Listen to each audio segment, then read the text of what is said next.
ఎంత చిన్న కుర్చీలు పెట్టుకున్నా చాలా పర్ఫెక్ట్‌గా రావాలి ఐరన్ ప్లేటెడ్ ఫ్రిల్స్ అంటే నేను ఒక చిన్న టిప్ చెప్తాను. వీడియోని ఎక్కడ మిస్ చేయకండి. చాలా తక్కువ పెట్టానండి. చాలా చిన్న చిన్న ఫ్రిల్స్ అనమాట. క్లాత్ లేకపోవడం వల్ల అలా పెట్టాను. ఇప్పుడు ఏం చేస్తారంటే ఫ్రిల్స్ పెట్టేసిన తర్వాత ఇలా ఉంది కదా! ఈ పిన్స్ ఉంటాయి కదండీ! కొనేసుకోండి. చాలా బాగా యూజ్ అవుతాయి.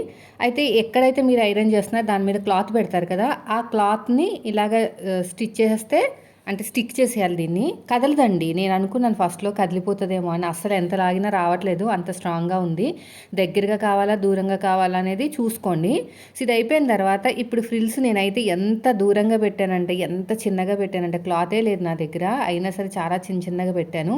ఇలాగ ఐరన్ చేసేసుకోవాలి. ఓకేనా?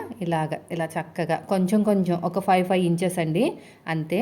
ఇది అయిపోయిన తర్వాత మళ్ళీ ఇక్కడ మీకు క్లాత్‌ని బట్టి హీట్ అనేది అడ్జస్ట్‌మెంట్ చేసుకోండి. నేను తీసుకున్న ఐరన్ బాక్స్ వచ్చేసి బజాజ్ ఎలక్ట్రానిక్ ఐరన్ బాక్స్. నేను ట్యాగ్ చేస్తాను తీసుకోండి. ఫ్లిప్‌కార్ట్‌లో కొన్నాను నేను. అది నేను ఏది కొన్నానో అదే ట్యాగ్ చేస్తాను తీసుకోండి. అయిపోయిందండి. చూసారా ఎంత సింపుల్‌గా అయిపోయింది. చిన్నది కాబట్టి తొందరగా అయిపోయింది అనుకోండి. కానీ ఫినిషింగ్ చూడండి ఎంత బాగా వచ్చిందో. ఎవరికైనా కావాలంటే మాత్రం ఐరన్ బాక్స్ తీసుకోండి.